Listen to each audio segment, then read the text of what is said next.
Hi everyone, I'm Julie. Today I'm going to show you how to make a really simple vegan ice cream that's extremely versatile.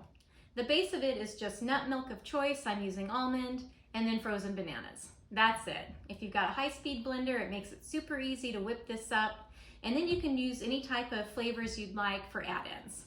Today I'm going to make a peanut butter chocolate ice cream. It's very reminiscent of the Baskin-Robbins ice cream I had when I was a child, which I absolutely loved.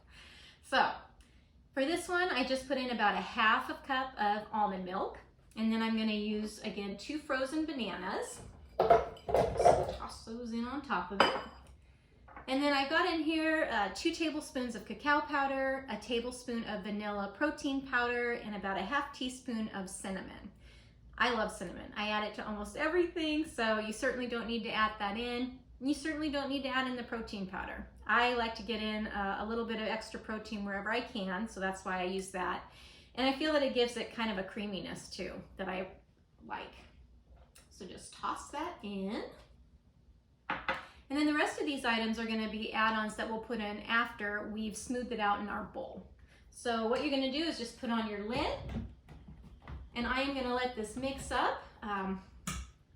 Probably will need to use my stopper that comes with the Vitamix to just stop it down, and we'll see how it goes. But what I'm actually looking for is what I call the elusive swirl. It's when the ingredients all come together, mix, and then it catches. So then it just starts swirling, and it leaves this beautiful swirl on top. So hopefully, after this is done mixing, I'll be able to show you that swirl.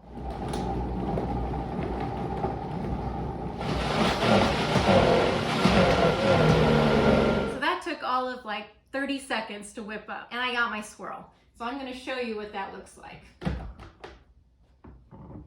If you can see the swirl in there, that's what you're going for. That's when you know everything's been mixed up beautifully. So then just take your bowl, and this is a serving size of 1, so if you wanted to, you could actually make a lot more of this and then put it in a freezer safe container. And then in an hour or 2, you could use an ice cream scoop and just scoop out that into a bowl if you want it to look like traditional ice cream. Okay, so this is how it looks when it comes out of the Vitamix. And you're just going to take your spoon and smooth it down.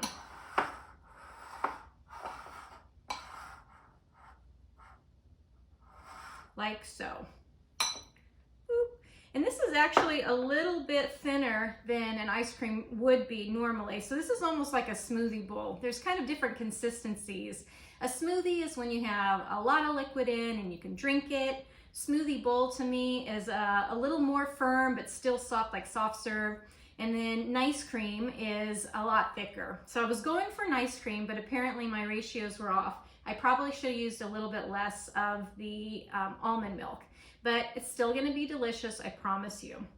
So what I'm going to add on now is my PB2. You can put it anywhere you want. You could also drizzle it on top if you want, but what I like to do is actually get it kind of down in there, and then I toss it in the freezer for a few hours and let it firm up.